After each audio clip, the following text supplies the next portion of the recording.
the October Primary Care Commissioning Committee meeting. I have apologies from John Webster. Sadie's going to stand in for him.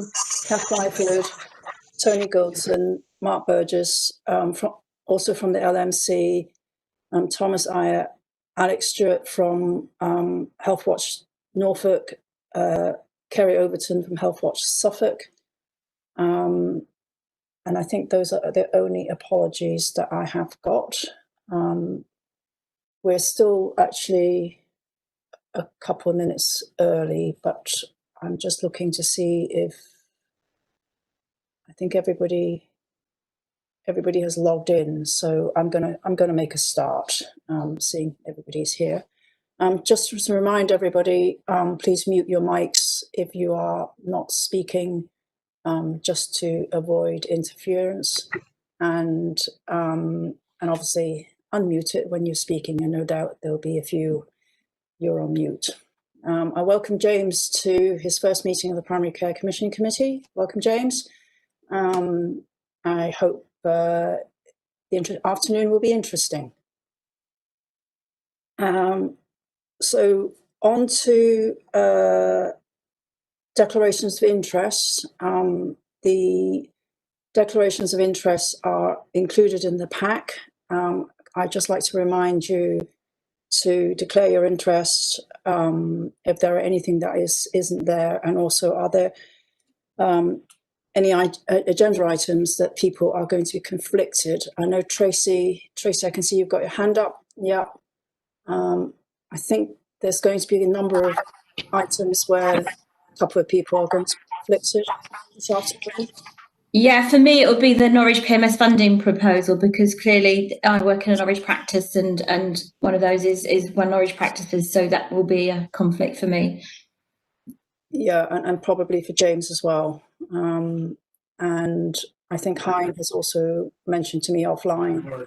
I'm a registered patient at a Norwich surgery, so I don't think it's appropriate I vote on that proposal.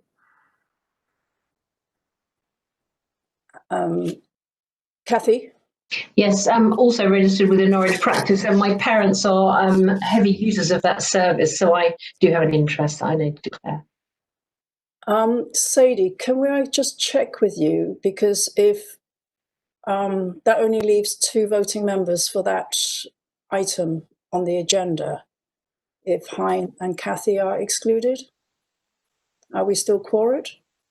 I'm here representing John Webster as a voting member.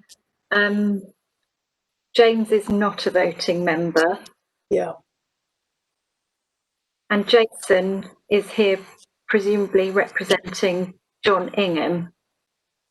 John should be attending. He is intending to come as well. So I think we're probably, I'm just quickly looking at the... Could I say a word? Yep. My understanding was, as it's only an associated declaration of interest, it only needs to be publicly acknowledged rather than a self-interest, which means that there's an exclusion based. That would be my understanding of the governance. So I don't see anything that prevents a service user from voting on a proposal, because there's no self-interest per se, as long as that conflict of interest is acknowledged. That was always my understanding of the CCG rules, but maybe it's different on this committee. This is my first time. I would probably agree with you, James. I think both Kathy and Hein are very honourable, and they like to be squeaky clean. So, but I think we've got enough voting members to be able to vote on the proposal. So we'll worry about that when we get closer to it. But thank you very much, everybody, for being so upfront. Thank you. Can we move on to the minutes of the last meeting? Can I take it as read? Are there any issues of accuracy anyone want to raise? I don't see anybody waving at me, so I assume you're... Oh, Sadie? We did have a note that was sent round to everybody from the LMC, I think. Oh, yes, thank you for reminding me.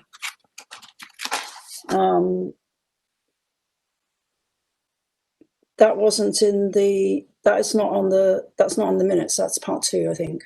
Oh, okay, apologies. That's Looking at it myself now, yes, cheers. so the minutes are taken as read, and there's no amendments. Sorry, Doris, can I just come in with? Yeah. Geez, it's John Ingham here. So item 10 on the minutes on page 13 of the pack, just the penultimate paragraph, which starts, Chair asked about the total spend, etc. It then talks about it is not the extent of 1 million, but equally it shows that practices are not able to do everything under the scheme.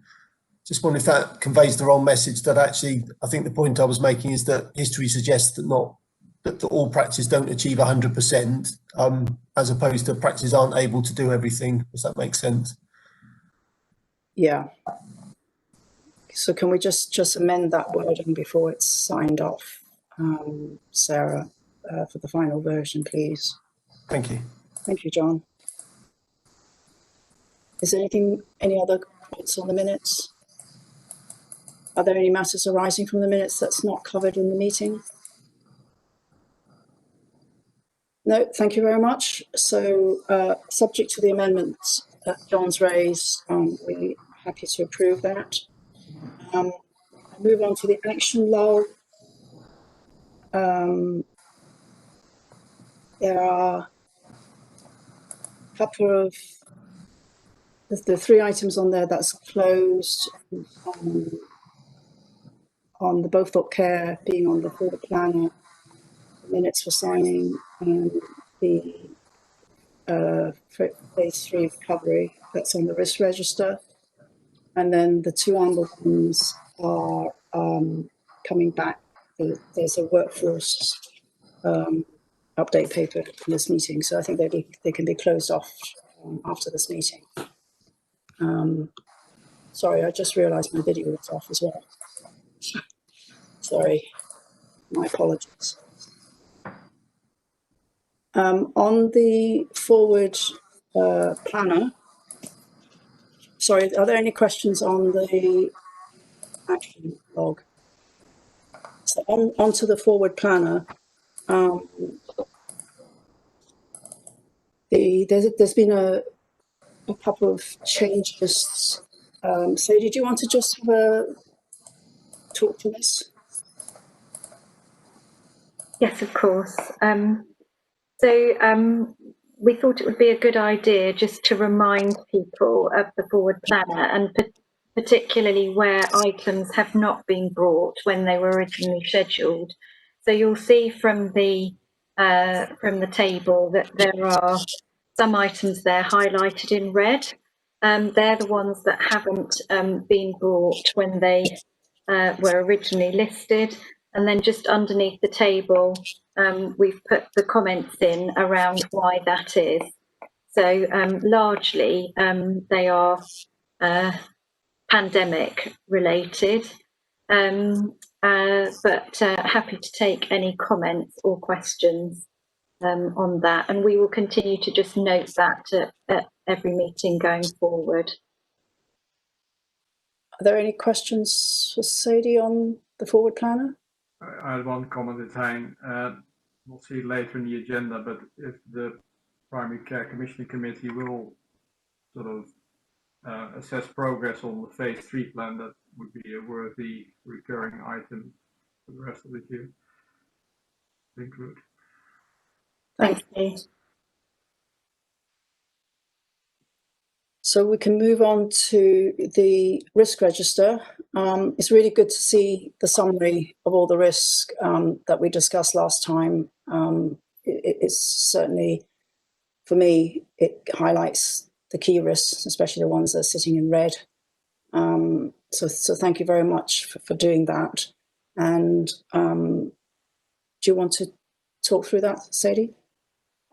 Yes, I'm very happy to, and I'm sorry it's not quite as pretty as the one that you receive in the Finance Committee. My mastery of Excel and what have you is not quite as good as Jason's. We've noted there that there are a couple of risks which are in bold and underlined, which have actually been increased this month. We've got the estates risk, where largely a lot of the work around developing estates had to be paused due to the pandemic response, albeit now starting to work through again. And the other item highlighted there is the risk around the learning disability health checks, again, because it was one of the areas that practices really had to put on hold during the initial stages of the response. And Parveen's going to talk more about the health checks later on the agenda. I think it's also just to note, the CCG has been putting into place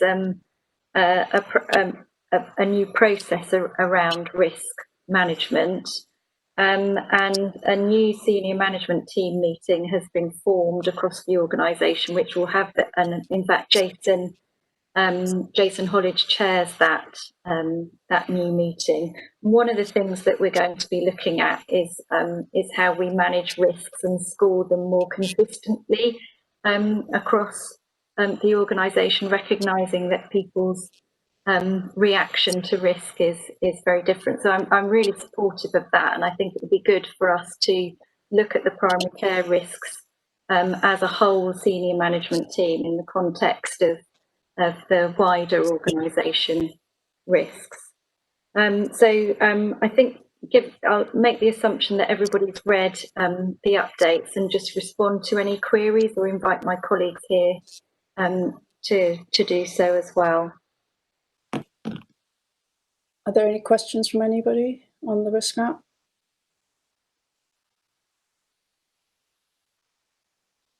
No, I think they're stunned into silence. But thank you very much. So Tracy, thank you. My question is in respect of the flu delivery risk, because I think I saw some information that certainly with our under 65s we're very low on achieving kind of the expectations, and I know that we're hoping to secure more stock for some other groups. So just wondering if that one is becoming more red. I mean, in regards, and Karen Watts may wish to comment on this as well, we had the new national guidance published yesterday about how to access more vaccine stock that had been centrally provided, and we're certainly swinging into action trying to support the processes around that and support the practices. And we've got 3 separate strategic meetings looking at our flu programme. We've got the strategic flu cell, which covers all of the providers. We've got the primary care group meeting, and there's also a workforce meeting. So in terms of the structure around this, I think we're improving all the time, and now we're focusing our efforts on measuring uptake versus availability. We know which practices are short, for example. We're linking very closely in with community pharmacy. We're working with the acute trusts on making every contact count. So, I mean, there's always more and more we can do, undoubtedly, but I think, we are meeting weekly on this to try and support all providers in gearing up. So I think, already this week we feel more confident in our ability to access more stock. So I think, I think I probably feel comfortable with the rating as it is at the moment, but we're certainly keeping a close eye on it. Thank you very much. Karen? Try and get my mute off. I absolutely agree. I think we've got probably the most robust planning we've had ever in terms of the requirement to do so and the work streams. And I think also the national and regional guidance we're getting is also extremely robust. I think it was very reassuring, as Sadie said, to hear yesterday that we will be able to access more vaccines, and I think there's a lot of work happening across all the providers in terms of, as Sadie said, one make one contact count. I'm particularly looking at those vulnerable groups. I think as an organisation, we've contacted people that haven't accessed before through John Webster's programme around sort of supporting individuals to find out why they haven't come forward and to encourage them to do so, and also around pregnant women looking in antenatal clinics. So I think we've got a really robust response so far. And are we triggered, certainly in the press, one of the practices in North Norfolk with the power cuts lost their supply. Are they now able to access Sadie? Yes, we've been in discussion with NHS England about this yesterday. They will require special dispensation because there are limits on the order amounts, but NHS England has already given them that. So they're getting on with ordering. That's good. Good, thank you. So presumably there'll be a wee bit of a delay in North Norfolk for that practice to get stock back in and up and running. Yes, that's right. I mean, there's about 710 over 65s vaccines affected. Deliveries, the bulk of which we believe will be in November, but there will be some available in October as well. Thank you. Are there any other questions on the risk map? No, thank you very much. Moving on to the finance report. Is Jason taking this one? Yep, that's me. Yeah, so if I focus on the first page of the report, the summary page on page 3 of the individual report, page 29 of the pack. So as at month 6, we're showing a year-to-date adverse variance of £1.9 million. This is predominantly driven by 0.7 million of prescribing, and the 3 main drivers for that prescribing adverse variance being, firstly, being the no cheaper stock obtainable costs, the DOAC costs, and finally the ability to deliver the anticipated levels of QIP in prescribing due to the pandemic. The second major part of the variance is 1.2 million resulting from primary care. This is a result of the lower allocation in internal cost pressures, less the top-up payments that we've received year to date for months 1 to 5. So if that difference effectively equates to the top-up payment for month 6, which we anticipate to receive before the end of October, and therefore would make the month 1 to 6 position break even in line with the national guidance. Regarding the full year position, we're currently showing a 4.4 million adverse variance. Again, the two component parts being prescribing and primary care. Prescribing represents 1.4 million of that, and that represents a prorated value on the year-to-date position, exactly the same reasons for the year-to-date and the forecast outturn variance, and 3 million relating to primary care. We've recently, the CCG have recently received the confirmation of the Service Development Fund allocations from NHS England, and they differ from our original assumptions in the plan regarding the level of service development funding we would receive. And we're currently having ongoing discussions with NHS England Improvement regarding these allocations.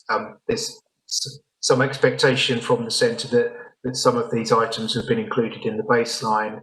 We're challenging whether we believe they are in the baseline, and that's yet to be resolved at the moment. And we're expecting national guidance about how to deal with these service development funds.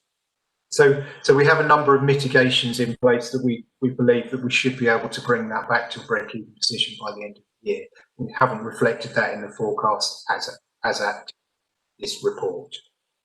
If I just do a step page by page through the report, following on from that, page 4 looks at the prescribing costs in further detail.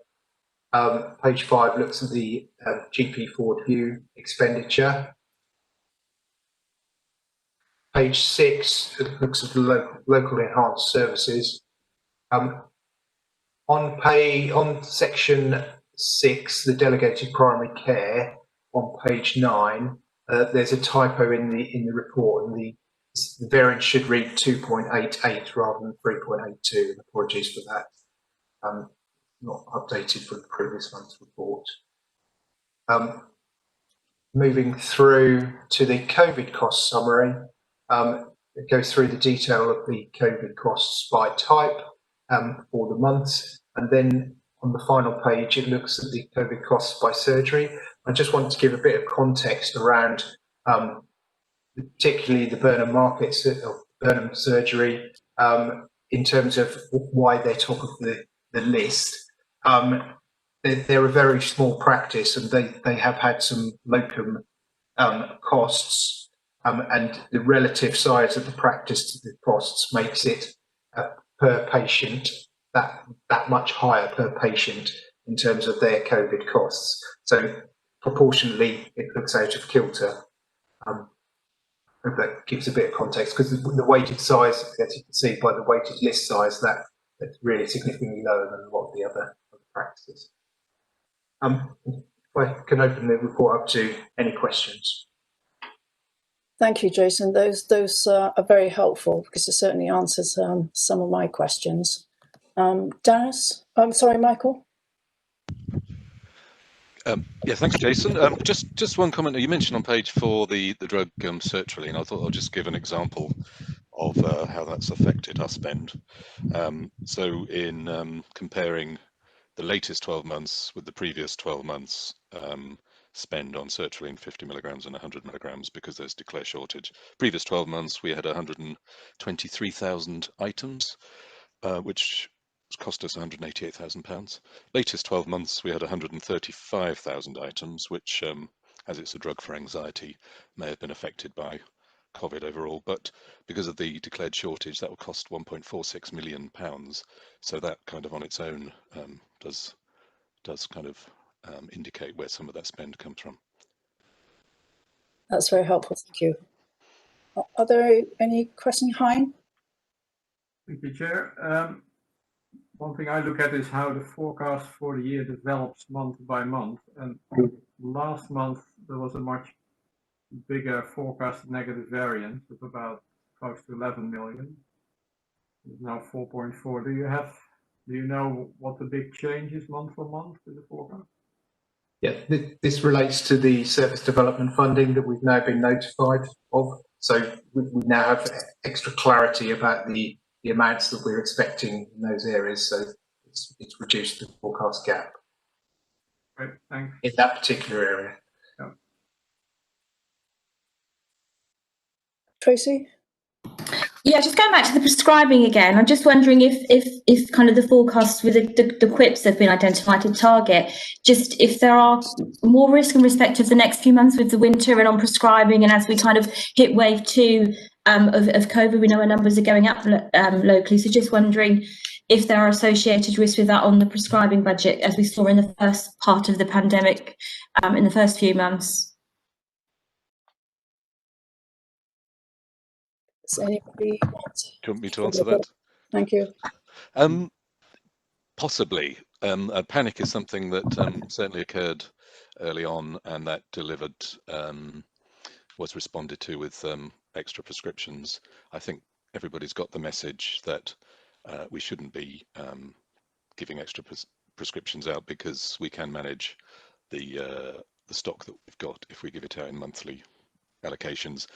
And early on, we were asked to set up electronic repeat dispensing, which we've done quite a lot of that. So patients will get automatically their monthly amount 7 days, from 7 days before it's due. So there's no need to panic, I think, is the message we need to get out there. And there shouldn't be much effect other than the seasonal effect of winter on prescribing, which is expected. But I suspect it'll be slightly higher than a normal year. I'm hoping it's not going to be significantly higher. Thanks, Michael. James? Sorry, I read the report, but I didn't see anything that sort of highlighted the risk of Brexit, which is going to happen during this financial year in terms of drug stocks, shortages, and increased prices. I may not have read it clearly, but have we factored any risk factors or de-risking that likelihood?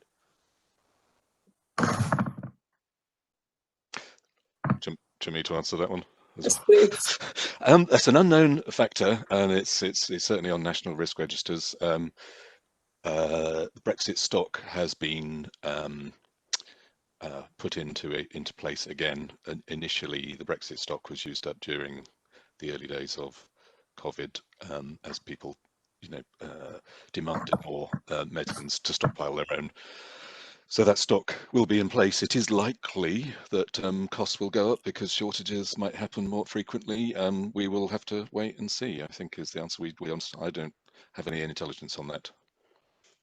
Do you want to come back on that, James, and then I'll get Jason? Yeah, I just wanted to say our experience was the frontline stuff started to run out, which meant expensive alternatives had to be considered and go up. And although we only got close without actually doing anything, as the date approached, the list of non-prescribable or out of stock items got more and more complex, and it also leads to the possibility of errors because you just can't keep a track of what people have got. So I just raise that as a potential serious risk, but I agree there's nothing that anybody can do about it. Jason? The point I was just going to make was that we have a EU exit risk on the wider finance risk register, not specifically relating to primary care. So it's an organisational wide risk that we acknowledge, but like I say, there's probably limited amounts that we can do within the CCG. Thank you. There was an announcement at lunchtime about extra ferry services have been signed up to make sure we don't run out of drugs. So we shall watch this space, I think. Are there any other questions? Thank you very much, Jason, for the paper. Can we move on to the workforce report? Andrew, you taking up? Hello, yes, I'm just trying to start my video here. There we go. Hello, everybody. Good afternoon. Can you all hear me okay? Yes, thank you. Yes, thank you. Lovely. Okay, I'm going to take that the report has been read and that people have gone through it, and just do a brief skim through and then open it up to everybody for questions or comments as we go along. So this report that I've been asked to provide is around the Additional Roles Reimbursement Scheme, or the ARS, and how the CCG are supporting the recruitment to the ARS. So nationally, there's an additional 26,000 posts being funded across the 14 specific roles, and those 14 specific roles are laid out lower down, which cover the wide variation of roles that are now being supported within primary care. The major recruitment issues that we are having at the moment are obviously down to the pandemic, to COVID-19. We've had to do a lot of recruitment within a very short period of time because a lot of things were put on hold during the pandemic. The majority of recruitment that we're being incredibly successful at, I would say, is within the pharmacy area, within pharmacy technicians and clinical pharmacists. Now, these are very experienced individuals that are able to support practices very, very well, and they have a good potential within practices to help reduce the workload and the work pressures to GPs.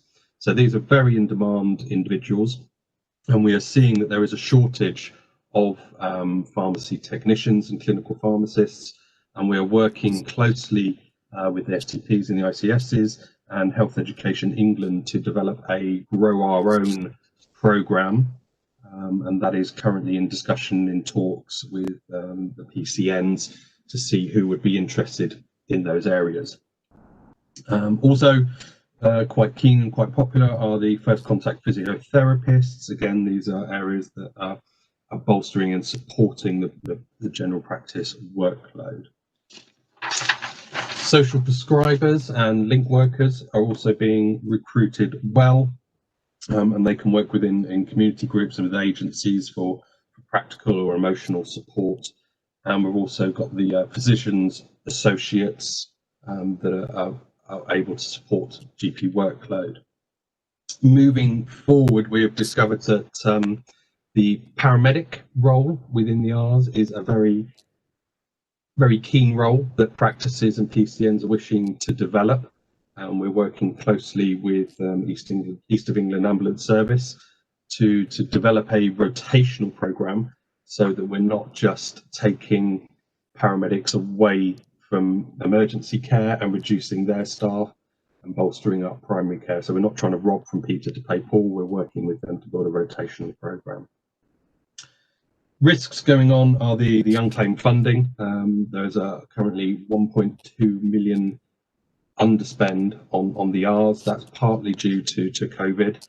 So we're working with PCNs and with NHS England to support the utilisation of that funding.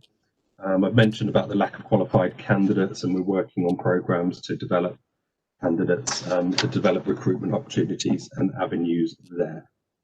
So I'm going to stop talking now and open up the floor to questions if anybody has any. Any questions? Fine. This is more for better understanding. There's various references to the training hub. I guess I don't note well enough what the training hub is. Is it an organizational feature or an actual physical location? Can you say a bit more about it? Yeah, the training hub is what I was going to come to the next meeting and explain the training hub to everybody and how we're working there. I don't want to do your fire, Andrew. I'm happy to wait till the next meeting and give the justice that it deserves. But that's very kind. Just a quick overview. It's not a location. It's a team of people that organise training for general practice, for any educational needs, any pastoral care, development opportunities, anything like that. But that will be explained a lot more in the next meeting. Thank you.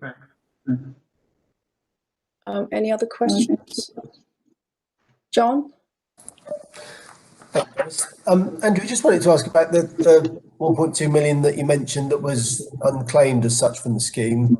Is there a potential risk there that if the report, I think, suggests it's been offered to PCNs to put forward bids for other things, if that happens and they're recurrent things, will we have a problem if actually that money is still to be used recurrently for the original purpose and then people bid for it for another purpose as well?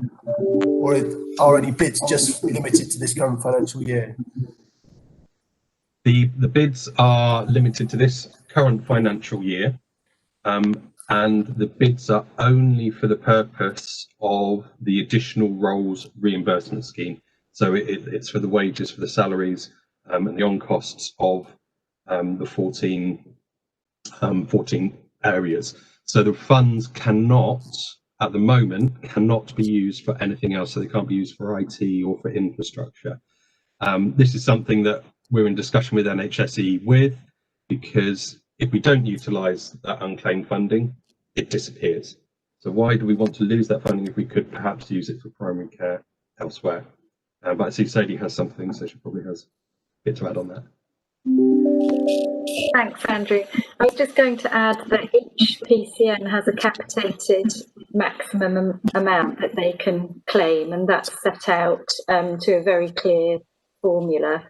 So even if the PCN chooses to recruit beyond that, they can still only claim up to that capitated amount, unless, of course, there's an underspend from amongst other PCNs that becomes available later in the year. And as Andrew says, the way the budget is set up is that what I understand is that we receive 60% of the R's funding as a CCG, and then we claim the remaining 40% directly from NHS England as the funding is spent. So we have to directly evidence spend in order to claim down that remaining amount of money for PCNs. So it's something that Andrew's team are really trying to work on, even on short-term issues. You know, we can increase part-time hours, for example. We can bring in temporary staff if PCNs are able to appoint any staff on that basis. But certainly it's not committing us to anything over and above the capitated amount going forward. Thanks, Sadie. Are there any other questions for Andrew? No, thank you very much. That was very helpful, actually, especially that 1.2 million. I can see John's eyes lighting up there. A clean plan. Too happy. Thank you very much. But thank you. We move on to the Norwich PMS funding. I think Emma's joined us for that part, that paper. Yes, thanks very much.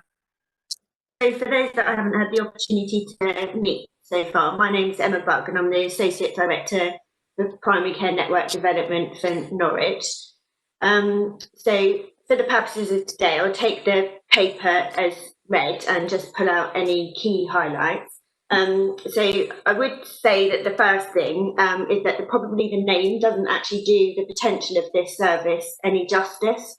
So while it focuses on home visiting service, actually so if I just step back a moment, what we have actually done over the last period of 6 months is to look at utilising GPs within the Norwich area to support both initially with discharges from the acute hospital in anticipation of the COVID response. But during the 6-month period, what we had seen is that we hadn't seen the predicted numbers come through. So what we used the opportunity to do is to use that capacity to work alongside admission avoidance, but also supporting general practice in terms of more general resilience. And through that learning, what we've actually seen is that team can actually provide support to more complex patients in the community. And so that could be within their own home or within a care home setting.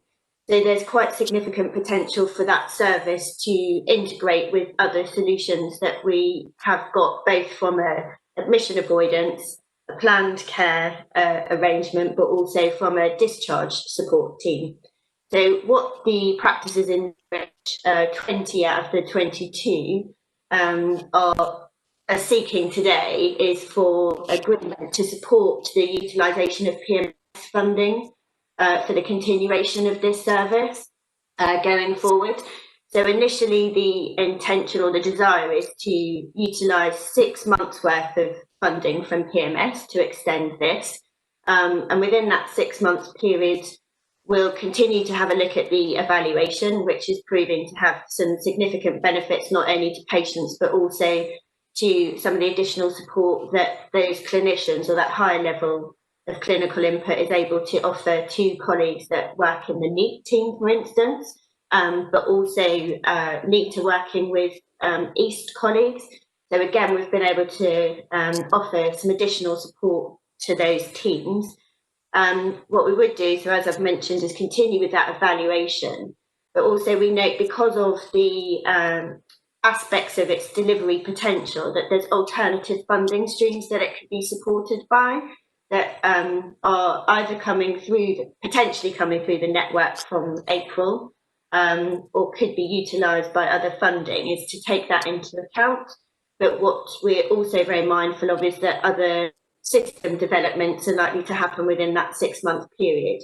So what we do recognise is that the need to be really flexible and responsive to those other developments. So how could we use this capacity to either strengthen those things or to make sure that it's put into the things that are delivering the most impact? So what we're seeking today is approval from the committee for the release of the funding. And I've mentioned in the paper that there is a slight risk that we've identified for the following financial year if all existing commitments were to be continued into the following year. So in order to mitigate that, again, the recommendation is that we initially approve it for 6 months with the review of all of the existing PMS cases to be considered to bring the budget back in line for as from April. So I'm happy to take any questions that colleagues might have. Are there any questions from anybody? Fiona? Hi, Emma. Thank you for that. I can see where the potential benefits for this service are coming from. I guess my questions are around the fact that what you're effectively saying is the scope of the service is changing from when it was originally commissioned. And I can see why that's happened. But I suppose looking forward, is in asking for the spend, is that the right amount to be asking for in terms of value for money and what it's actually going to be used for? The other question I had was around, is there any overlap with other services? I'm thinking about the enhanced health for care homes and any other LCSs that might be in place. And the other thing I noticed was that there's utilisation by a few practices is quite high, and wondered if there was any particular reason for that. You might have to prompt me on some of them, Fiona. I'll try to capture some of them, so bear with me. So with regards to the first point around that we're using it quite flexibly, and I think that's one of the advantages with the service, especially as we have got a total landscape as a system that's evolving, that this can, I think we've seen before, haven't we, in writing services that are so prescribed that actually that can become a real disabler to progress. So one of the things of this is that, again, when we noticed that maybe the amount of discharges at the time weren't as significant as we had expected, is why we opted to look at an alternative way to use the service. I think what we're certainly seeing, and having discussed with our community liaison team yesterday, is that the acuity of patients who are being discharged currently is increasing. The volume of those numbers are also increasing, and the likelihood of those patients then being needed to be supported in the community has the potential to also increase. So I think the ability to have something that can respond to those things is a really positive thing. I think the other thing that particularly some of the practices have noted is if there's a need for review of a complex patient, that they feel actually that would benefit missing that type of support over the weekend, that they're able to arrange that for that to happen with a more complex team. I think what we, in terms of does it duplicate things, is very mindful of this in terms of the evaluation, both in terms of GMS but also out of hours provision. I think the thing that we see for this service at the moment that differs is that they have got access to the full medical records, also the speed at which they're able to respond to the referrals that are coming through. Very mindful that both situations that I've just noted there have the potential to change, and that's one of the reasons why the paper kind of highlights the system recognition of other things that might come on board, and that we need to be aware of that as a local system as well. And your last point, I think, Fiona, so correct me if I'm wrong, was around the utilisation of some services. I don't know the specific answer to that, but I'm more than happy to go away and have a look at that. But all practices in Norwich, has been something that's been made available to them. John, you wanted to come in? Thank you. It was just to be a very brief comment, just to say we did discuss this through the executive management team as well, and we were happy to support the paper. So the key thing for me was just agreeing the funding for 6 months, as Emma's outlined, because there is a recurrent gap going into future years. So the process that Emma's outlined in terms of the review of all the schemes on here will be really helpful to inform that, and that might pick up a little bit of Fiona's point around, I suppose, evaluation of this service and value for money alongside some of the other things that are on there. So, thank you. Thanks, John. Are there any other questions from anybody? The LMC, sorry, James, yes? I was just going to add from the sort of on the ground support for the paper, very much indeed that in fact it is that important link between different services, and my understanding is all practices are entirely supportive of this and will be very keen that approval is gained. Thank you. There's offline at the LMC made some comments. Can I suggest the officers take that offline and resolve that with the LMC? Yes, will do. Thank you. Thanks, Emma. I think it covers a lot of the things that were discussed anyway. If there's no more questions, are the voting members happy to approve? Yep. Great, thank you very much. Thank you. Thanks, Emma. Doris? Yeah. That has been voted on, just to say Health Watcher here, and if in the next 6 months you were wanting patient feedback on that, get in touch with us to see if we can assist you with actually some of the softer feedback on that service. Yeah, lovely. Thanks, Judith. Thank you, Judith. Moving on to the Learning Disability Health Check report. Is it Parveen? It is, thank you, Doris. So I'll take the paper as read, and I'll just cover some key issues in the paper. So since September 18, we've been reporting consistently to Norfolk HOSP around the Learning Disabilities and Autism Health Check programme and how we're doing. And we were due to report back in September on the end of year performance, but due to COVID, it was one of the activities that was paused. However, NHS have now asked us to move back to business as usual, and we are trying our best in terms of working with practices and how we can re-engage with the LD Health Check programme. The target was 75%. It has been lowered to 67% this year, for this year only. However, the ambition is that we still try and achieve the original 75% target. Also, for the first time this year, obviously, the Enhanced Health and Care Homes programme now includes learning disability care homes. So that will be another opportunity of a way of us trying to increase the number of health checks undertaken. And the third point is that we've been successful on to be selected as part of the only CCG in the region for an exemplar bid for LD and autism health checks. It's 35k funding that covers us till March 31st, 2021. And our bid was put in that we would focus around particularly understanding what were the barriers and issues around baby communities and travelling communities in accessing LD health checks.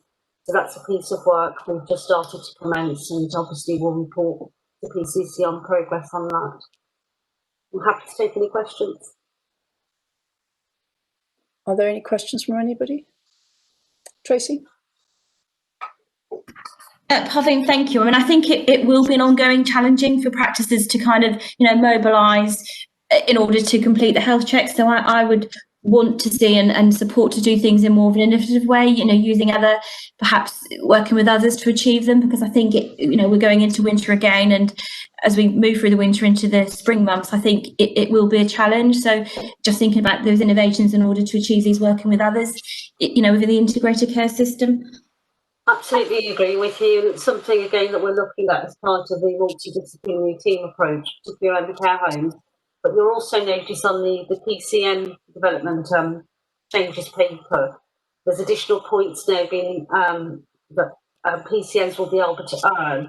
And one of the areas of our focus is around LD health checks on the PCN level as well. So that again, that gives opportunities for PCN to galvanise their resources to try and encourage the take up.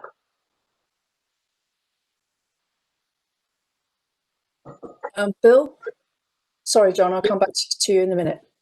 Just a question. The target is now 67% this year. Is there any indication of what sort of level is being achieved? At the moment, we're hitting something around 42%. However, historically, if we look at the trajectory over the last 3 years, activity always climbs up in the last quarter. That's normally because practices try and maximise their QOF achievements for the end of year and their DES achievements for both payments and patient outcomes. So if the trajectory goes the same, we're expecting a hike in the last quarter, but then obviously we've got these additional barriers around if we hit a second pandemic, if the vaccine comes out around COVID. So those could all have impacts on the delivery of the LD health tracks, and those are some of the risks that we need to recognise and look at trying to mitigate. John? I was going to ask pretty much the same question, I must admit, in terms of just being clear about current rates, and also we have access to regular information so we can track delivery of this, because it does seem a key target to try and understand where we're at on a regular basis. NHS England normally produce a quarterly performance explorers by practice level. There has been a delay because of the restructure to NHS England, but we've had the figures come through this morning, and we're just trying to work through what they look like, because often the data needs to be cleansed before it's actually presentable. So that'll just pull whatever's on CQRS, and what we get is the raw data, and then we normally sharpen the data whether it's actually correct or not. So, for example, we might have a practice showing that they've carried out 10 health checks, but they've only got 2 on their register, so you know something's not right, and vice versa. So then normally what my team do is cleanse that data to make sure it's meaningful and correct before we then share it out. But yes, we're happy to present that. I think we've got it on the forward planner every 6 months as well for PCC. It just feels it makes it very hard, doesn't it, to understand whether we're on track or not, and therefore to be able to take further actions if necessary to try and promote uptake if we only get partial information 3 or 4 months in arrears. So I don't know if there's any way of getting a more regular flow of information through to support that. Yeah, I think we can get it quarterly, probably no more than that, John, because we just don't have the capacity to draw that data down. It does take a lot of intensive time from NHS England just to even get it down to 105 practice level. But we can certainly put it through quarterly. So historically, what's our achievement rate for? The previous target used to be 55%, and we achieved well above that. So I think we achieved something like 62% in the previous year. So the last 2 years we've done really well on health checks, but the target has increased. So it's going to be actually quite challenging given COVID. Yeah. Tracy? Yeah, just something to highlight from me, really. I know previously when we had the 5 kind of CCG figures, that there was quite a large variation, across the 5 localities. So to me, we're now seeing an overall percentage, and it's just, there might be areas where it's really good and other areas where it's not so good. So you're looking at practice level, but it's just what support might we need for some particular areas, practices where those levels are really, really low, and that we're kind of keeping up to speed on that as well as the overall figure. Thank you, Tracy. Well, we notify because we can actually break the data down from practice right up to locality level and the individual, what used to be the old CCGs. So we know the other 4, apart from West, the other 4 localities tend to be almost on an even keel. West are outliers where they've consistently been quite behind. So I'm working with our quality team on what additional support we can offer the West locality to try and increase their take-up, because they've consistently been behind the trend. I just have a question, actually linking back to the risk map, because there was on the risk map, it talks about data issues in identifying the at-risk group. So how does that affect delivery of of this work stream? The data issue has been a consistent problem for the last 3 years, and we have tried to do a lot of work with individual practices. Norwich, when it was a single CCG, offered an LQuIS of £2,000 per practice to try and get them to cleanse their data, keep on top of it. We've issued best practice, we've issued almost like an idiot's guide. And it's actually made, if I'm being absolutely honest, probably quite marginal changes. We're still having data issues, and I think part of the problem is that a lot of the data is manually entered rather than automated. So somebody could just accidentally enter 20 for the register when they've actually got 40, and that can't then be corrected until the next quarter. So it's just a matter of just keep reinforcing those messages around that you need to keep on top of how you actually manage your data and inputting, and that's what takes up a lot of time. Because when we get the raw data from NHS England, my team can practically spend a whole week contacting individual practices just to get them and talk them through about correcting their data. So it still causes it's a significant resource issue, it's a significant problem in the way that we can actually analyse any trends. It just seems to me an ideal candidate for modernisation and actually better use of everybody's time. To lose a week of the team's time to do the data cleansing when we're in the 21st century and we're still doing manual transfer of stuff, which from one database to another via maybe an Excel spreadsheet. Well, the practices don't submit the data to us, so they send it to NHS England. Yeah.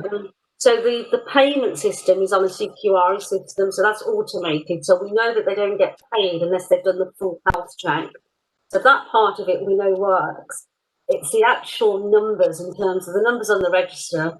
That's the manual entry, and that's where we find the biggest problem in terms of people understanding. We've had sometimes practices literally put 3,500 people in there, and that's their entire practice list size. And then that causes significant problems trying to correct that. Yeah. It's just a constant challenge in trying to support practices. Like I said, we've produced idiots guides. We've often done. We've been interested in the year that Norwich offered the L quiz, which was £2,000 per practice. It actually made no difference to the way that they actually collated their data or any improvements. So we know that financial incentives don't work either.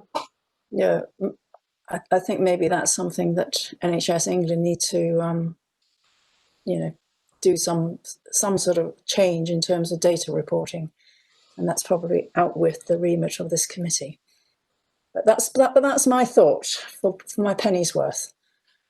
Other questions before I get off my high horse? No, thank you very much. Thanks, Paveen. That's very helpful. And thank you, Doris. Hopefully, we will hit the target, COVID permitting. On to the next item, which is the phase 3 primary care. Kate, yes, Kate's with us. Excellent. Hi, Kate. Do you want to just highlight the key areas? Thank you. Good afternoon, everyone.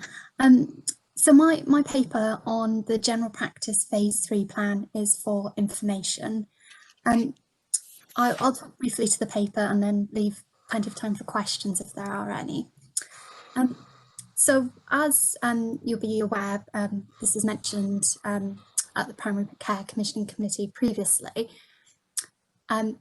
Norfolk and Waveney system are required to submit a system-wide phase 3 plan outlining how we intend to reinstate routine, proactive and preventative care across all of our services. NHS England have required an in-depth focus on the general practice element of our plan. And so we've submitted a plan which aims to address how practices are maintaining COVID safety measures, but reinstating core contractual requirements, as well as strategic clinical priorities. I think we've discussed previous how it's really important for general practice that the plan is not taken in isolation and that it's seen as part of a wider system plan, and that's recognised by partners across the board. What we don't want is one part of the system stepping back up services to the detriment of other parts of the system and shifting pressure along where it's unsustainable. So the paper details some of the requirements that NHS England have asked us to provide detail on how the CCG is supporting our general practice to reinstate these core elements. So, for example, around the recovery metrics, there's a particular focus around the uptake of some of the digital technology solutions, which our practices, unfortunately, were really quick to adapt and adopt throughout the pandemic, and which we've maintained since March. The paper then talks about some of the contractual metrics that we are aware of our practices stepping back up, such as QOF and, for example, the stepping back up PPGs, but of course ensuring that where possible that these take place virtually, so always with the thread of maintaining safety. And then some of the clinical strategic priorities, such as the flu plan and catch up of cervical screening. So the general practice plan feeds into the overall Norfolk and Waveney-wide system plan. And the governance route for that plan is through the governing body. EMT also maintain oversight of the plan, and I've attended that forum to discuss the general practice elements. However, because of the in-depth scrutiny NHS England want to have on the general practice aspects, we're asking that the Primary Care Commissioning Committee provides the formal governance route for this particular element of the plan. In terms of monitoring, NHS England have laid out a timetable of regular updates around data capture of those key elements that I've just described, as well as some supportive narrative. We submitted the most recent update on our plan as of the 5th of October, and NHS England have requested a touchpoint meeting with the CCG to talk through that submission. And that's really all the paper provides in terms of an update, and I'm happy to take any questions. Any questions from anybody? Ryan?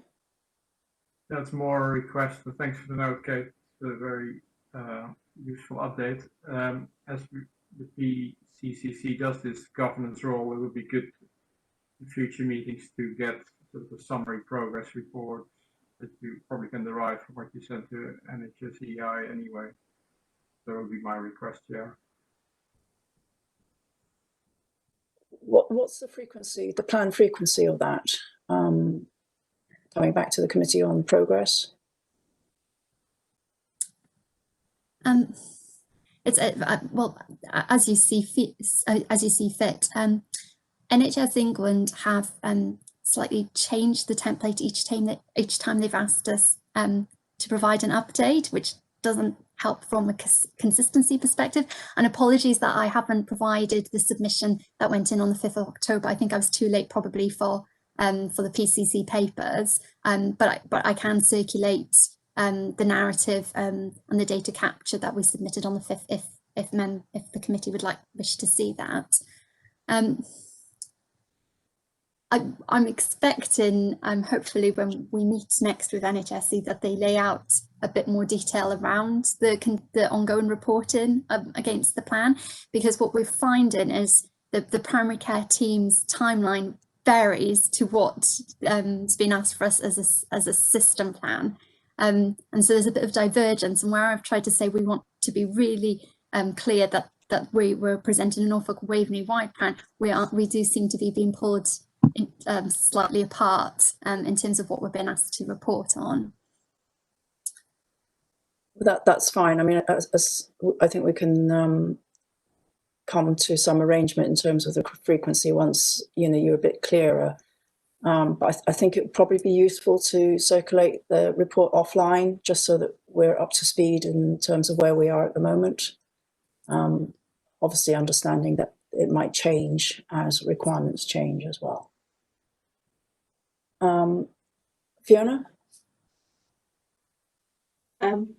Yes, I just wondered whether it would be helpful to put a little bit of context in it from our perspective. And Kate talks about the sort of changing, a little bit of changes that happen.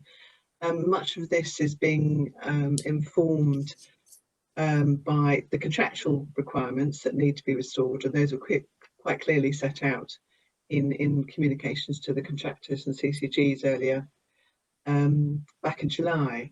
And then some of it's being informed by our concerns as to whether primary care is truly accessible to all patients, and how we actually can measure that, and then identify if there are any concerns and help to address that. And obviously there's reference to that in the paper about addressing health inequalities. So there is a little bit of an evolving picture around it, which I accept doesn't entirely help you, but I don't know if that helps it to put it into context for you. Thank you. That is helpful. We will await this space for more updates and more information. Are there any other questions? No. Thanks, Kate. That was very helpful just to understand where we are or supposed to be, and we look forward to the next update. You're welcome. Bye. Thank you. We're on to the update on changes on the PCN DES, Pravi. Thank you, Doris. I'll take the paper as read, and I'll just go through some key highlights and then happy to take any questions. So on the 17th of September, the CCGs were informed of changes to the National PCN Network DES Agreement and Specification.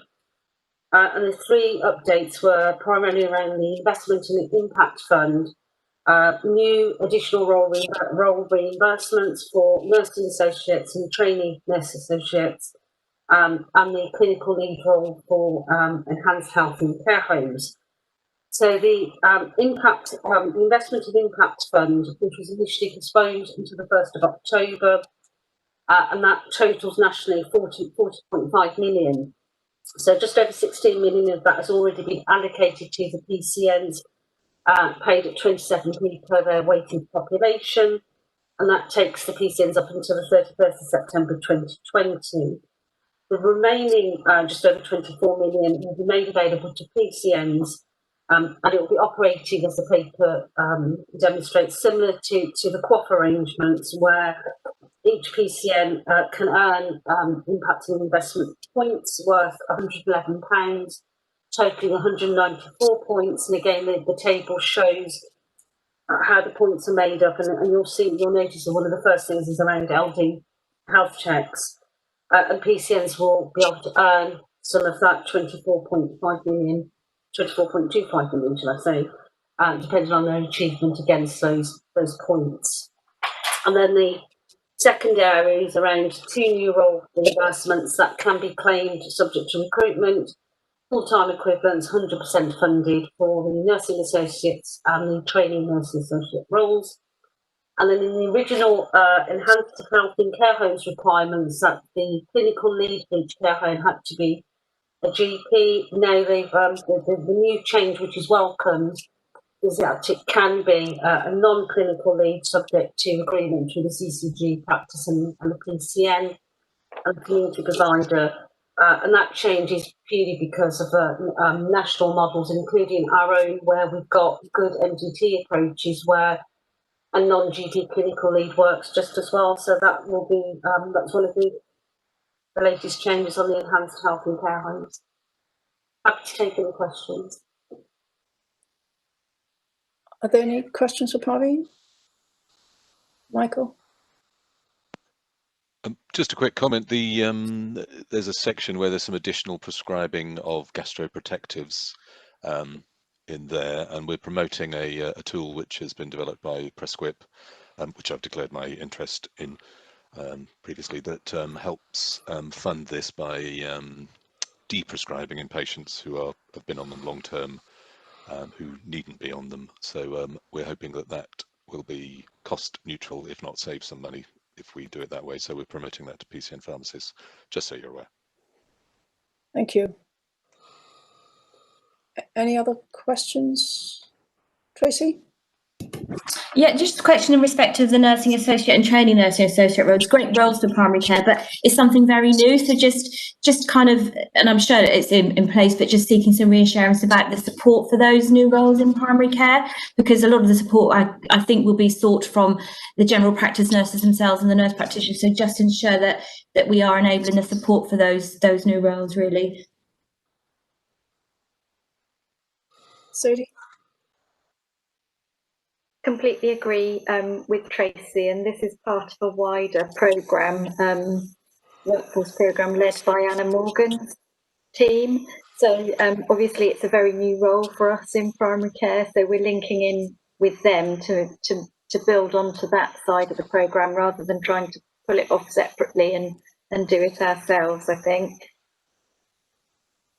Karen?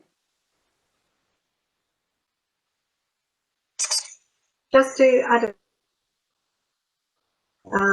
Eddie's comment, we do have a GPN development nurse in post. We used to have 6 part-time, we have 1 at the moment. And I'm really pleased to say that Emma is SRO for the implementation of a legacy nurse role, of which will be used to support primary care. And we're looking towards nurses coming to the end of their career who have a wealth of experience and knowledge and experience in education, about being able to offer them a facilitator role, and it will support particularly these new roles that are coming into primary care, and particularly supporting students and new learners in the environment. So it's very exciting news. Within the next couple of weeks, we should have a JD if we're successful, and we'll be looking at going out to advert and see how it augments with our GPN development nurse role. It's exciting time. Thank you. Any other questions, comments? No, thank you very much. Thanks for the update. Thank you,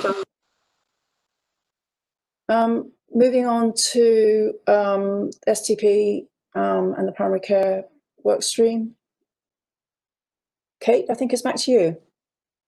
Thank you. Yeah, I'm going to do a bit of a double act with Emma Bugg on this, but if I just set the context.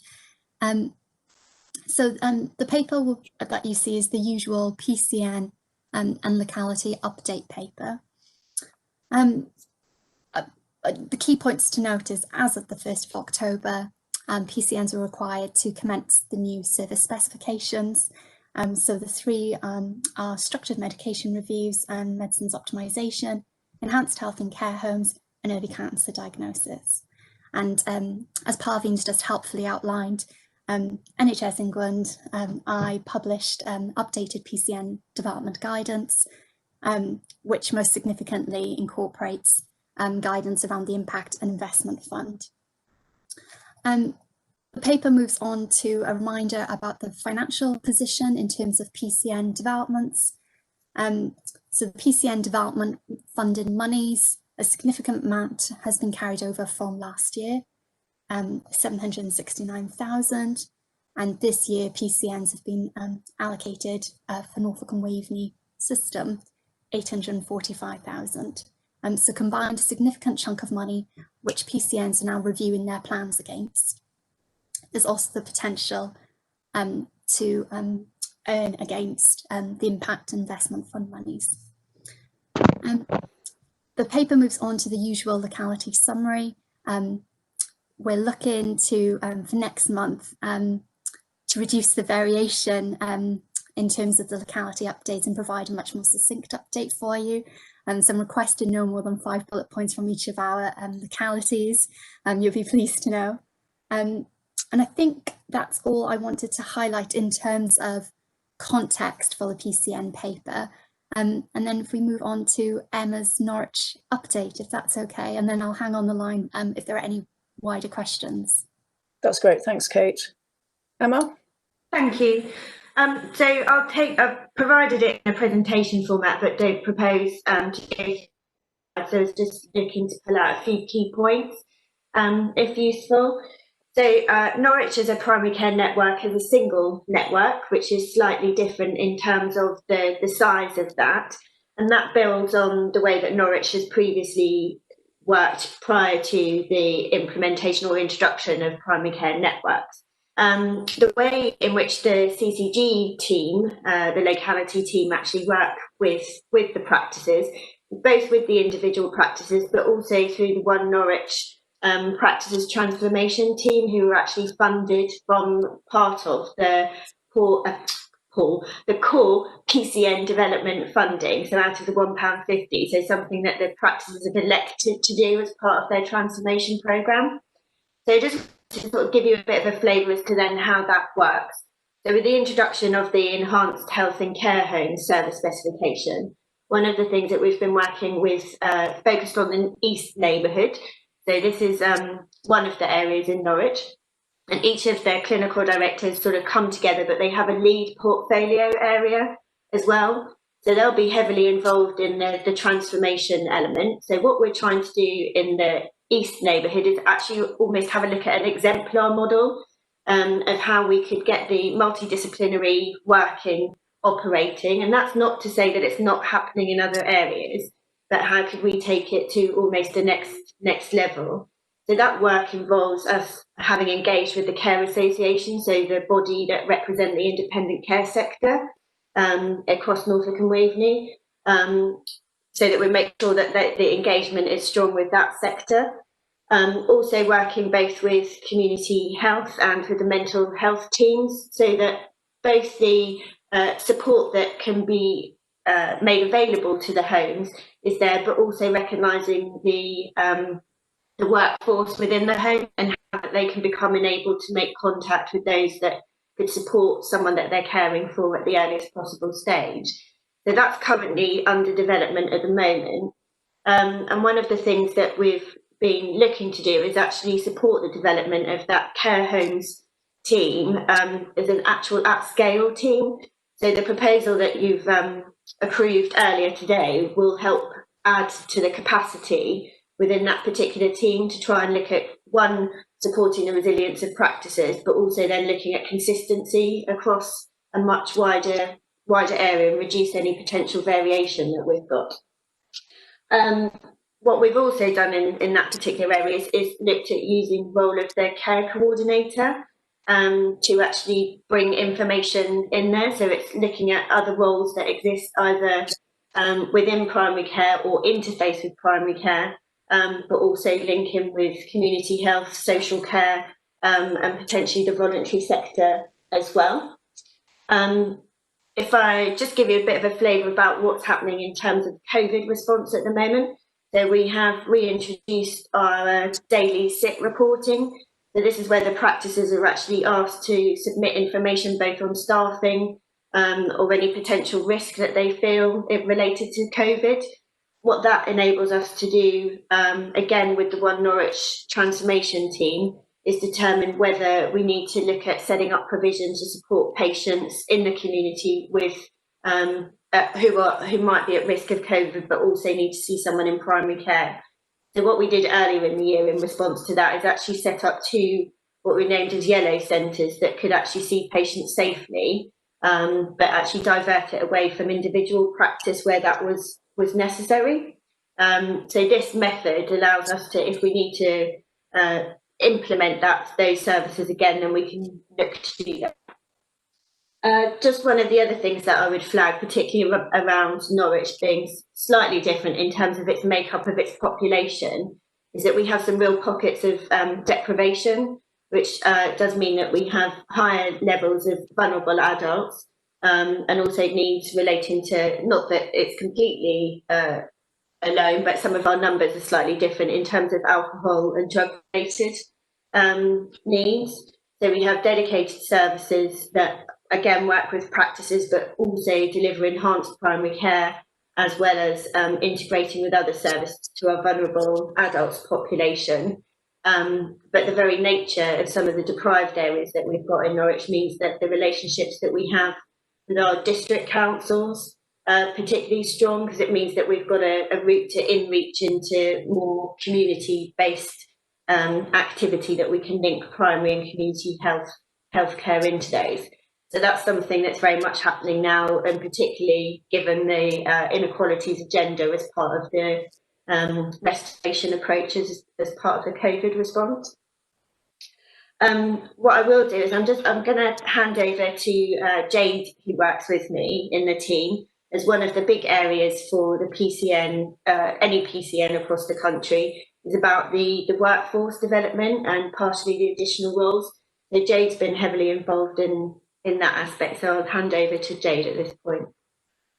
Thanks, Emma. So you would have seen within the pack in relation to workforce and training, I think it's really good to complement the work of Norwich PCN as a whole, and it very much links to the strategic priorities in relation to working to support the training hub agenda, supporting also the STP initiatives, but working very hard in particular around the role reimbursement recruitment. So the slide pack will give you outlines the work that we've been doing. So we are very much supportive, and I think there's really a really nice agenda, the fact that Norwich is fully supportive of all the schemes that are being presented to the PCN. And you can see within, particularly around our fellowship recruitment, Norwich is particularly been heavily working with, obviously, Sadie Parker's team, Richard Taylor in particular, around our GP fellowships. It's probably one of the biggest areas within Norwich of looking to explore that even further.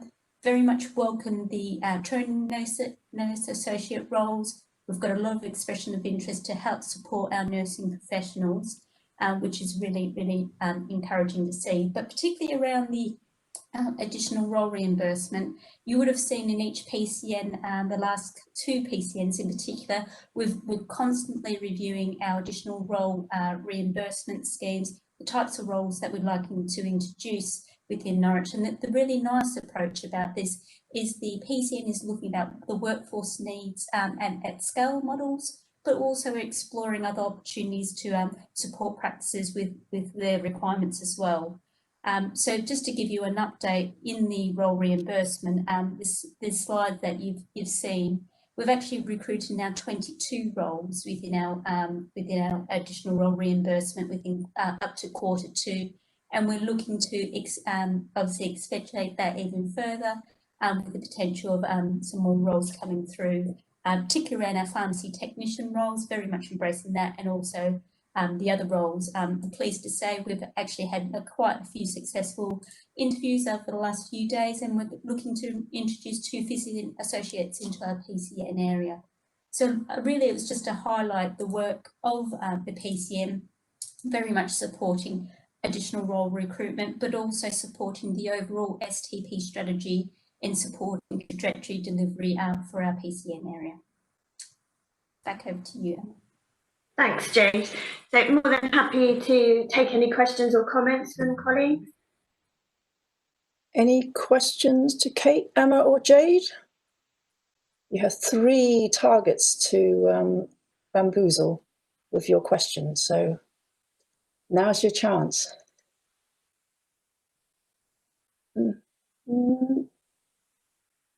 I just have one question, actually. It's about the maturity matrix for the PCNs. Is there a time frame in terms of when those are going to be updated? Because the information is quite sort of, I think from memory, the last one was done last November, so it's quite a while ago. So in terms of providing an update to NHSE, we haven't been given a deadline or a time frame as such. With the new specifications coming online, and actually the PCC is a regular milestone in terms of asking PCNs for updates. I think PCNs are reviewing their maturity matrix. We're still kind of finding our way as part of phase 3 and reinstating some of more of the strategic and developmental aspects of primary care, and that includes the LDGs that were paramount in supporting the review of the maturity matrix. And so each area is progressing at a slightly different pace. The intention, Doris, is to put in place a steering group around PCN development to help with the coordination and some of the more strategic aspects of PCNs, and that will include laying out some support and timescales around things like the maturity matrix. But I'm afraid I haven't got a hard and fast deadline yet to get something in. But it is definitely on our agenda, and it's definitely part of the assurance piece against the development plans for the PCN. So it hasn't disappeared or dropped off. And sorry, a bit of a long-winded answer. That's fine. Sadie?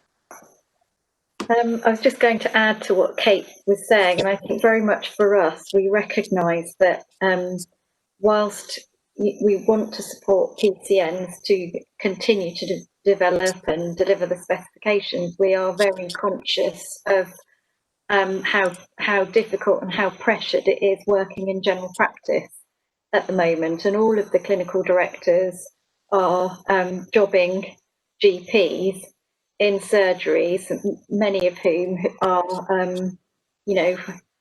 full pelt in doing that role alone, let alone their PCN clinical director post. So I think we're also trying to think of ways where we can really support general practice and PCNs to continue to develop themselves, whilst also trying to keep as much sort of bureaucracy away from them as possible, so that they can focus on the phase 3 stuff that Kate's already outlined. So again, it's conversations with NHSE to look at where the flexibilities are within the system at the moment to enable us to continue to invest in supporting practices through this next phase of the pandemic response.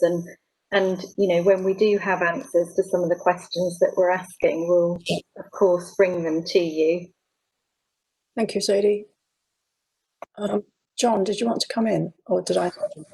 I was going to. Sadie's kind of answered it in a way, but I'll ask it anyway. So I suppose thinking about the maturity matrix and focusing on Norwich in particular, there's lots of good stuff included in the report for Norwich, but is there any one thing that would make a difference to the PCN that we could do to support or help unblock if there's anything that's holding them back, apart from all the things that Sadie's talked about, I suppose, in terms of capacity and COVID, et cetera, et cetera? Is there anything that we can do to support them further on that journey? Sadie? I'm not sure if there's one specific thing. The things I've heard are largely around capacity. For example, PCN clinical directors could do with management support, the additional roles. There's no funding for management around that, and hosting by whichever organisation is hosting. There's a big issue with IT and getting kit, which we're all well aware of, and trying to unblock some of that nationally. And then I think the other bit that we have to remember is that a lot of the maturity matrix, that half of it is around PCNs themselves, and the other half is around system integration and system support. And of course, we're currently going through our ICS application, so that is in development still, and the local delivery groups aren't meeting in the way that they used to. So again, some of that is not yet fully clear to anybody, I think, looking at how we can develop that part of the maturity matrix. I know Kate's waving as well. I completely agree with that, and I was nodding because actually the more we can help the clinical directors, PCNs, navigate some of that system stuff, the clearer it will become. But of course, we're trying to figure it out as we go along. So we don't have the answers yet. But I think in terms of the strategic aspect, it's providing some clarity around the direction of travel for the ICS and what that means for the places. When we have that clarity. Emma and then Tracy. Thank you. I was just going to make the point with regards to the additional roles reimbursement, for example. So recruiting to those roles is obviously considerably time consuming, but even if, so we've been having discussions about looking at working with other partners. But even in terms of setting up agreements to work with partners, there's other elements that we can potentially support with there, so that there are packages of agreements that can be drawn down upon and put in place and things like that. But at the moment, it's every time we come across one, they're having to do a new one. So again, is there something that can be done across a partnership that could already help establish some of that? Thanks, Emma. Tracy? Yeah, my point, knowing all of the Norwich kind of initiatives very well and what's happening, but I just thought something that occurs to me thinking about the maturity matrix and also thinking about the ICS. So there's kind of that being drawn to, what's the place and what's the locality. So just really wondering what some of the challenges are in respect to that for Norwich, which clearly has that huge identity of those practices working together in one PCN with the various neighbourhoods, but it's that kind of drawing up into the central locality and kind of maintaining those initiatives at place as well. So some of those challenges, Emma, I don't know what your experience at the moment as we're going towards our integrated care system. Doris, would you like me to answer?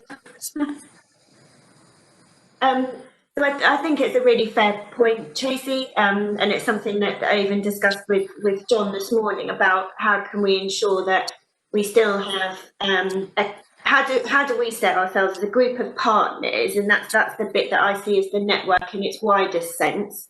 How do we allow to work in a structure where we have governance that allows for us to still progress in a way that gives accountability across those partners for what needs to be delivered?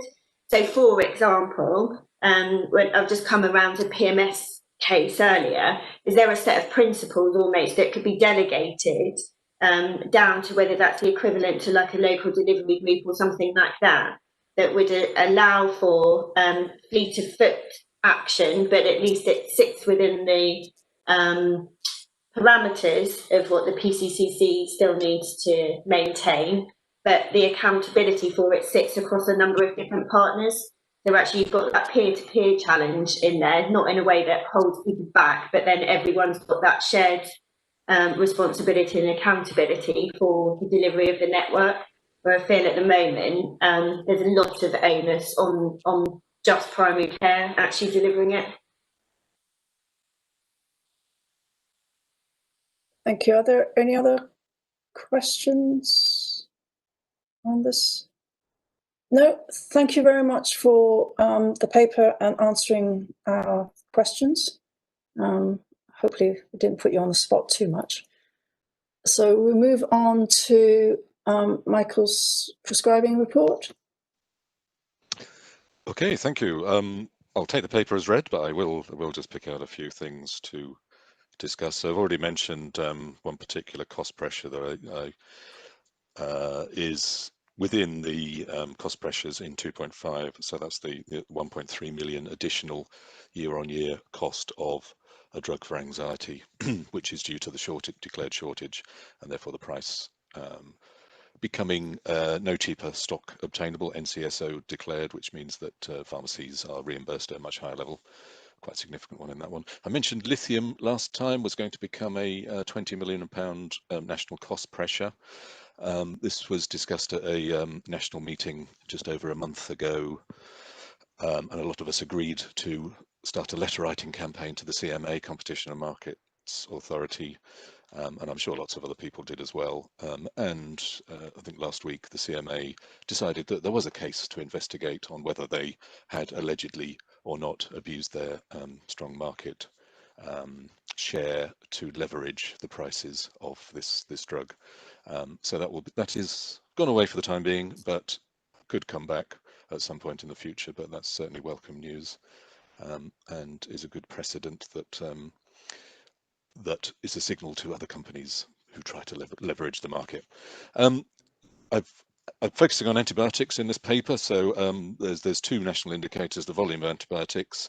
Norfolk and Waveney is just below the target on the last 12 months, and in 3.2, I say we're just below the percentage. We're actually slightly just above. Sorry for that typo. We were just below the previous month, but we're just above, so we're 10.25% of broad spectrum antibiotics as a percentage of all antibiotics.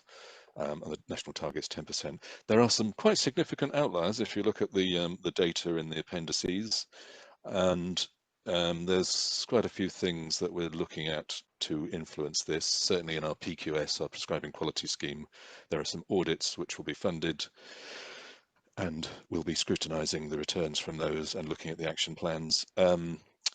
Keith Ridge, Chief Pharmaceutical Officer, is describing PCN clinical pharmacists as medicines optimisation stewards, and that's the message we need to get out and engage with our PCN lead pharmacists to help influence antibiotics from within and to offer some support to influence and support dealing with outliers, because that's something that I think they're going to need to develop some skills with, and we'll certainly support that. The PCN DES certainly mentions it. And so we do need to engage with our PCN pharmacists. So I know Sadie is saying we need to sort of protect them from bureaucracy. I think this is necessary, and it's not necessarily bureaucracy, it's sort of support that we need to supply them with. CQC, we are trying to influence CQC to look at data on antibiotics in a better way, because certainly they've described some practices. One practice who was the national outlier on prescribing of broad spectrum antibiotics. They described them as significant variation, but didn't highlight the fact that they were actually the national outlier, and they didn't really pick them up on it. So there's certainly something that CQC could be doing in this area. Dependence forming medicines this month, high dose opiates. I'm unable to update our position on that because the Faculty of Pain Medicine has just changed the opiate equivalences. So this indicator is based on milligrams of oral morphine equivalent, and they've just decided, after years of using one scale, that they need to change the equivalence of fentanyl and oxycodone in terms of milligram of morphine equivalent. So they're unavailable at the moment whilst the national indicator is being updated. Gabapentinoids we have improved on, hypnotics and anxiolytics we haven't. We have set up meetings on our DFM working group, Dependence Forming Medicines working group, which we will get off the ground in November. And next month, I would like to focus on self-care, because it is self-care week later on in November. So I'll do a little focus piece on that. But just before I finish, just to show you some of the data in appendices, just to highlight Appendix 4, Norwich, one of the Norwich practices looks like they're a massive outlier on prescribing of antibiotics. That's because they're a walk-in centre, so as well as a practice with a list. So Norwich Practice Health Centre isn't as bad as that, because that's because a lot of walk-in patients justifiably do need antibiotics because they have acute illnesses. This is something we faced when we had a walk-in centre in Greyhound Waveney at Greyfriars, for instance. You can't separate the walk-in prescribing from their list size prescribing as such, but there are some significant outliers, some of whom I've named in there, and we will be working with our PCN pharmacists and possibly our clinical directors to help influence that in the coming months. Any questions are welcomed. Tracy? Yeah, just noting, Michael, the kind of the 30 sign up to the prescribing quality incentive scheme. It seems sort of quite low at it, and I know that we're dependent on some of those initiatives kind of working through in respect of prescribing budgets. That's one question, and also in respect of antibiotics, do we count the GP front door in antibiotic prescribing as well with our figures? Because that will rank. I don't know if that comes to a practice particularly as well, and if that's included. GP front door? Sorry, you just have to explain what you're thinking there. Well, for antibiotic prescribing, because there probably will be quite a lot prescribed at the GP front door as well, and if those figures are counted and included. This is the NNN A&E support. Oh, I see. So within hospital trusts, I was imagining a GP sitting at their front door. Sorry, I'm on the spectrum. Yes, but it won't be included in these figures as such, I don't think, unless are they using their prescription pads, their own prescribing codes for their practice, which they shouldn't be doing for stuff. They would be presumably using a different code, so it won't be appearing in their practice data. Praveen's got the answer. I will. Oh, Parveen's got the answer. Okay. Well, I don't know whether I've got the answer, but I think those the Norwich prescribing figures for the WIC will include the GP front door streaming, because the WIC provide the staff that actually manage the GP front door streaming at the NNN, and they use the WIC prescription pads. Do they? Okay, that's. But it's something we're just trying to sort out as part of the new model of delivery at the moment, Okay. with Norfolk Primary Care and Norwich Practices Limited.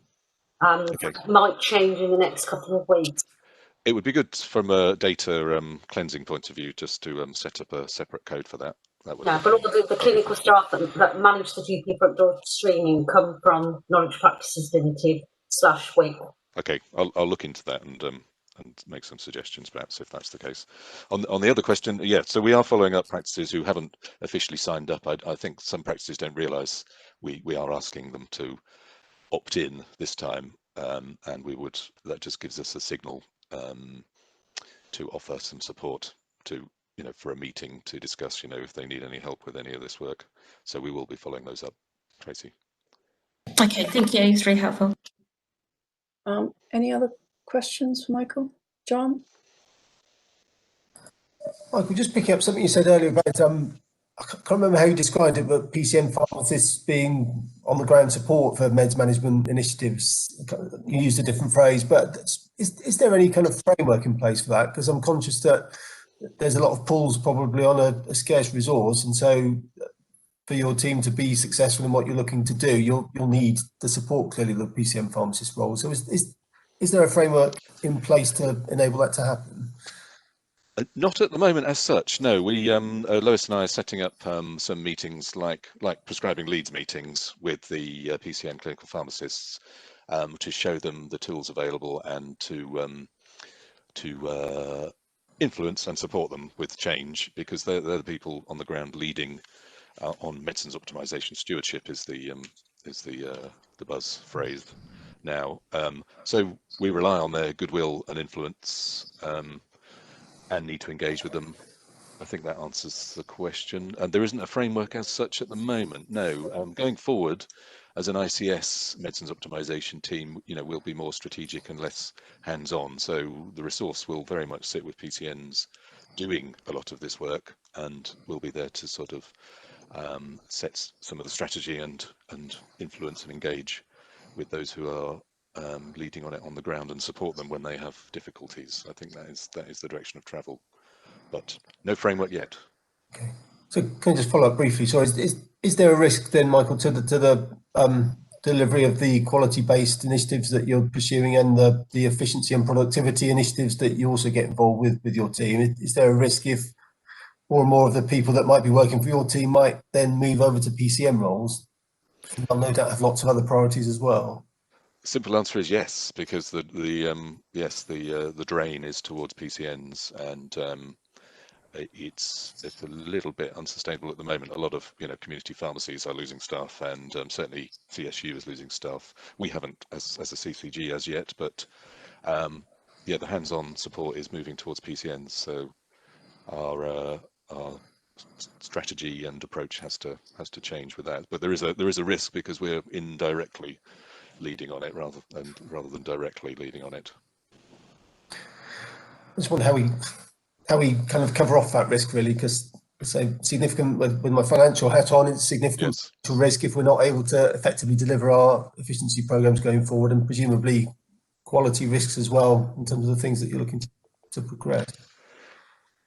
Yes, so I mean, as an ICS, I think we'll be leading on quality and prescribing initiatives, but the national direction of travel is certainly very much, from the top, the Chief Pharmaceutical Officer and the DH, is that CCGs will be far less hands-on. So that is certainly a risk in terms of. So we'll be influencing and incentivizing and encouraging and persuading and possibly berating practices. Yes, we'll see how it goes. Karen, do you want to comment? Thank you, Doris. Just quickly follows on from the previous conversations.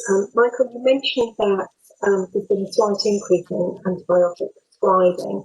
And obviously, with my own hat on, do we think there's been a slight shift, or will we anticipate that being a risk to us from a quality perspective due to a shift in remote consultation. Do we think that's had an influence or an unintended consequence? We have that's a good question. We have discussed this with some GPs, and the GP feeling was that their threshold for prescribing an antibiotic was lowered because they couldn't actually physically examine the patient or spend a few minutes reassuring them that you don't need an antibiotic. The default setting was to prescribe rather than not prescribe, which isn't they recognise isn't best practice, but that is the nature of a different type of consultation, that you're possibly more risk averse and less able to do you are less able to do an assessment of the patient because you're not physically in the room with them. So the answer's yes, most likely, and that has been a factor. Thank you, Michael. Any other questions? No, thank you, Michael, for that update and just keeping us abreast of what's going on. Thank you. We'll move on to the last item on the agenda, which is the interpretational services. Fiona, are you taking this one? Thank you. I'll talk to both papers at the same time. So in terms of the engagement, we brought a paper to PCC back in May, and since that point, due to the challenges of trying to engage with patients in a COVID-safe environment, we've had to take a bit of a change into direction in how we address that. So to ensure that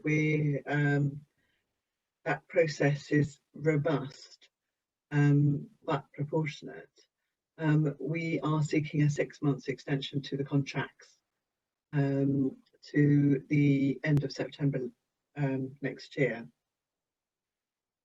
In terms of the engagement,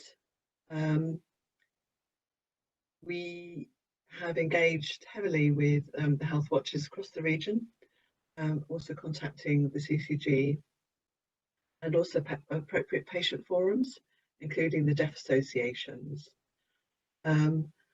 And we've completed the equality impact assessment, which is obviously helping to inform the engagement. But just quickly to say that obviously there's a telephone survey currently underway for non-English speaking patients. We will be hopefully this week publishing a survey out to the deaf community. That's an online survey, but it will be accompanied by a video interpretation to recognise that some patients will need that to help them interpret the survey. And we're also in the middle of the contractor engagement process. And at the end of last week, we'd had about 150 or so responses, which actually we're really pleased with. So the next steps will obviously be to come back to each of the primary care commissioning committees. That's likely to be December, or at the very latest early January, and that will be with the final proposal for a new contract based obviously on the outcome of the engagement process, with a view to publishing a tender documents in April next year. And then quickly moving on to the activity report, I suppose not surprisingly, had to highlight the decrease in activity, particularly during April to June. That was obviously directly linked in part to the drop in activity in primary care, in that patients weren't accessing GP and dental services. We are seeing an increase over recent months, which is a bit reassuring. But I'd say we'd still have concerns about whether all patients truly have access to primary care and are making use of the interpreting services that are available. And that includes the online virtual services, which were released in April. So we are very closely monitoring the contract at the moment.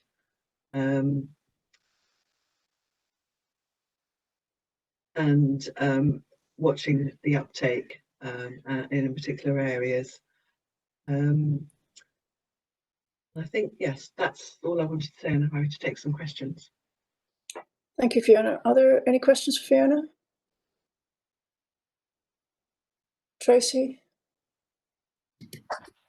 It does concern me when Fiona says that these services are kind of being utilised more, but not to what we would expect, because it is a concern that a lot of the communities that would need to use when English is not a first language will be some of our most deprived, where our BAME communities, inequalities. So that is, that's a big concern. And it strikes me, in my surgery, we have quite a high Eastern European population, so we use them a lot. But it always strikes me that it's the practices contacting the patient. It's not easy for the patients to contact the practice and utilise any form of interpretation services, be it digital or telephone or otherwise. So it's always a one-way street in that respect, if that makes sense. It is, Tracy, I completely agree with you, and it is of a big concern to us, because we might have expected to see a shift into using alternative interpreting services if they couldn't use face-to-face, for example. And that's one of the reasons why we are talking to the patient forums, to try and understand what might be going on. But yes, it is of concern, and obviously anything that we can do to encourage practices and remind practices that interpreting services are available, and that if a patient chooses or wishes to use them, then they should be doing so. John? Thank you. Just a question on the contract side of it. So, and if I read the paper right, the existing contract was just for 2 years and there was no option to extend that? And if that's the case, it seems a very short contract period. So it'd be a plea that as we go out for procurement for the new service, there is the option then for a X plus Y type contract, so a number of years contract plus the possibility of an extension. I completely agree with you. The short-term nature of the original contract was based on the intention to do some national work, and that hasn't happened. But we will definitely be seeking a much longer-term contract, obviously with break clauses, so that subject to performance we can extend. Okay, thank you. James? Could I ask how performance on the ground can be successfully and easily captured? Fiona will know that I raised concerns about the early operation of this contract when it was put into place, because we were finding that they had overcommitted their availability. So appointments were booked and then cancelled by DA languages, which was a frustration. Is there any way that we can do that quickly and easily? Because if there's no if it's too complicated to do that, then we get too busy to be able to feedback difficulties that we have. I don't know what ideas could help with that. So obviously, if we have concerns and hear concerns, then we investigate those immediately.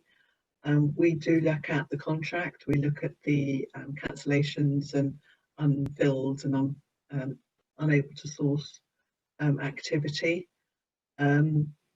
Sometimes it's not always easy to capture that activity if the appointment isn't booked on the interpreting suppliers portal, because then we don't see that cancellation coming up and appearing, and then we can't address it. But yes, I mean, if there are concerns, we really need to hear about them so we can address them. Where should we send those? Into our team through the normal email address. Okay. Email address. Okay, I'll speak to other practice managers about that. Yeah.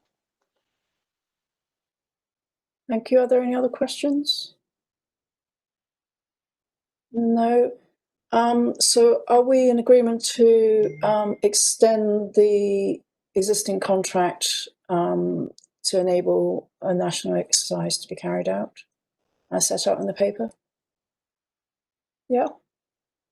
Yes, I can see nods. Great. Thank you. Thanks, Fiona. Thank you. So there aren't any questions from the public. So that's the end of part one of this meeting.